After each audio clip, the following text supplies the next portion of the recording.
दोस्तों अब सवाल ये उठता है कि वक्फ बोर्ड में ये संशोधन क्यों हो रहे हैं। तो पहले हम ये समझते हैं कि वक्फ बोर्ड के कुछ ऐसे नियम हैं जो कि बहुत ही डेंजरस नियम है, जिसमें से पहला नियम ये है कि अगर वक्फ बोर्ड किसी ज़मीन पे ये कह देता है कि ये हमारी ज़मीन है, तो फिर आप उसको उसके जो फैसले हैं उस फैसले को आप सुप्रीम कोर्ट में भी चैलेंज नहीं कर सकते। मतलब कि वक्फ बोर्ड अपने फैसले को सुप्रीम मानता है। उसका कहना है कि जो वक्फ बोर्ड ने फैसला एक बार निकाल दिया वही फैसला चलेगा, फिर आप इस फैसले को चैलेंज नहीं कर सकते। सेकेंड चीज़, वक्फ बोर्ड में ये कहा गया कि अगर कोई मुस्लिम है, वो पति पत्नी है और अगर उनका कोई लड़का नहीं है तो फिर उनके मरने के बाद उनकी ज़मीन वक्फ बोर्ड को मिल जाएगी। जबकि हमारा आर्टिकल 15 कहता है कि लड़का लड़की में कोई भेद नहीं होना चाहिए, लेकिन वक्फ बोर्ड के हिसाब से अगर आपके बेटे हैं तो फिर वो ज़मीन आपके पास रहेगी, लेकिन अगर आपके बेटे नहीं, आपकी बेटियां हैं, तो वो ज़मीन आपकी बेटी को नहीं मिलेगी, बल्कि वो ज़मीन वक्फ बोर्ड के पास चली जाएगी।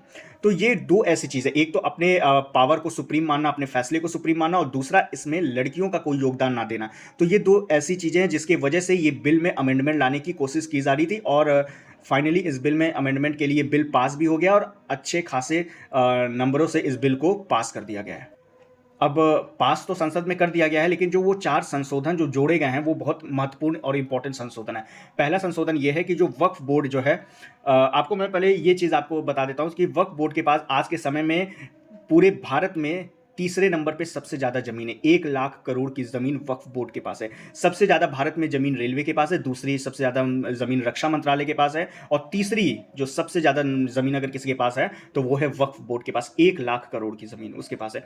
तो संशोधन में 4 संशोधन किए थे। पहला संशोधन यही किया गया था कि आपके पावर को, आपके फैसले को सुप्रीम नहीं माना जाएगा। अगर किसी व्यक्ति को, अगर आपके फैसले से दिक्कत होती है कि आपने बोल दिया ये ज़मीन वक्फ में जाएगी, अब वो व्यक्ति चैलेंज भी नहीं कर सकता क्योंकि आपने ऐसे रूल निकाले थे। तो पहला अमेंडमेंट यही है कि अगर कोई व्यक्ति नहीं चाहता है कि वो अपनी ज़मीन को वक्फ बोर्ड को दे, तो वो क्या कर सकता है, वक्फ बोर्ड के जो फैसले हैं उसको चैलेंज कर सकता है सुप्रीम कोर्ट में। सेकंड अमेंडमेंट में ये कहा गया है कि लड़का और लड़की को बराबरी का अधिकार मिलेगा। अगर कोई पिता है, अगर उनके पास कोई बच्चे नहीं है तब वो ज़मीन वक्फ बोर्ड ले सकती है, लेकिन अगर उनके पास बेटी है तो वो ज़मीन उस बेटी को जाएगी, ना कि वक्फ बोर्ड को जाएगी। तीसरा सबसे बड़ा फैसला ये लिया गया है कि अब जो ज़मीन है उस ज़मीन का बंटवारा, जैसे मुस्लिम में जो भी ज़मीनें होती हैं उसका जो बंटवारा होता है, जब लड़का नहीं होता है तो उसका जो मुस्लिम में क्या होता है, जो ज़मीन का बंटवारा होता है वो वक्फ बोर्ड करती है। लेकिन अब 30 अमेंडमेंट आया है कि इसका जो बंटवारा है वो डीएम करेंगे। जो भी जिला रहेगा उस जिला में जो लोग रहेंगे उनके उनके अपने अपने कलेक्टर साहब अपने डीएम करेंगे। चौथा अमेंडमेंट ये आया है कि जो वक्फ बोर्ड की सदस्य हैं, जैसे 22 सदस्य बनाएंगे, जिसमें से कुछ गैर मुस्लिम लोग भी